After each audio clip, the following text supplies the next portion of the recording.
Bien chers frères, bien chers amis, aujourd'hui, nous sommes le dimanche d'après la Théophanie.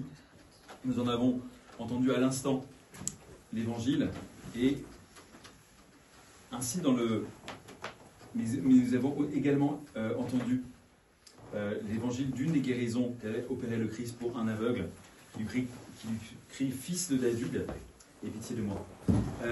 Les pères remarquent que dans cet évangile où l'aveugle crie « Fils de David, aie pitié de moi », il y a en réalité la confession si importante de la double nature du Seigneur. En effet, le Seigneur était fils de David, puisqu'il était véritablement homme. Il descendait du roi David par la chair.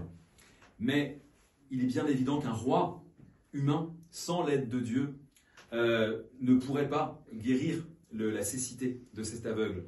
Et ainsi, disant cela, fils de David, aie pitié de moi, il confesse confusément qu'il a la foi dans le fait que le Christ peut le guérir. C'est la raison pour laquelle il lui demande ce qu'il veut, afin que ce soit bien clair à la fois dans son esprit à lui et pour toute la foule qui est autour de lui, que là il s'apprête à procéder à un miracle assez extraordinaire comme seuls jusque-là les prophètes en avaient fait avant lui.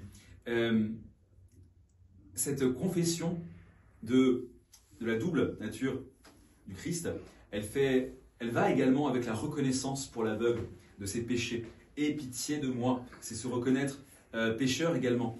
C'est l'une des sources, cette prière de l'aveugle, de la prière que l'on appelle dans notre tradition la prière de Jésus, Seigneur, Jésus-Christ, Fils de Dieu, aie pitié de moi, pécheur. C'est la confession de notre foi résumée, ainsi qu'une demande instante à Dieu de nous donner sa miséricorde et sa grâce. Mais ce que nous disent les pères, c'est que cet aveugle figure l'humanité tout entière. Nous sommes tous cet aveugle qui mendie au bord du chemin, qui mendie la vie éternelle parce que nous sommes dans un monde dans lequel nous sommes complètement aveugles à la présence de Dieu. Nous sommes dans un monde déchu, un monde pour lequel nous n'avions pas été faits, puisque tout ce qui nous fait souffrir, c'est-à-dire le péché, la mort, la maladie, le deuil, tout cela n'est qu'une conséquence de la faute originelle. Et tout cela, Dieu n'avait pas voulu pour nous. Ainsi, sentons-nous profondément, au fond de nous, que nous ne sommes pas faits pour ce monde, qu'il y a quelque chose qui n'est pas en adéquation dans notre cœur avec cette planète sur laquelle nous vivons. Et nous sentons bien que tout cela, à la fois, est terrible pour nous et nous fait souffrir. Et tout ça est quelque part de notre faute. C'est la raison pour laquelle nous avons besoin à la fois d'être pardonnés de nos péchés et d'être élevés vers ce royaume qui nous était destiné dès la fondation du monde, vers ce royaume dans lequel, comme on le dit lors de l'office de la paniquille, il n'y a plus ni mot, ni peine, ni soupir, mais la vie éternelle, l'amour éternel seulement, loin de toute préoccupation, loin de toute souffrance, loin de toute erreur aussi. Il n'y a plus que l'union de l'homme à Dieu, car Dieu s'est fait homme pour que l'homme devienne Dieu, et c'est cette prière de l'aveugle dans l'évangile d'aujourd'hui qui nous le montre le mieux. Nous sommes sans Dieu, nous ne pouvons pas voir la vérité. Nous n'avons pas de lumière.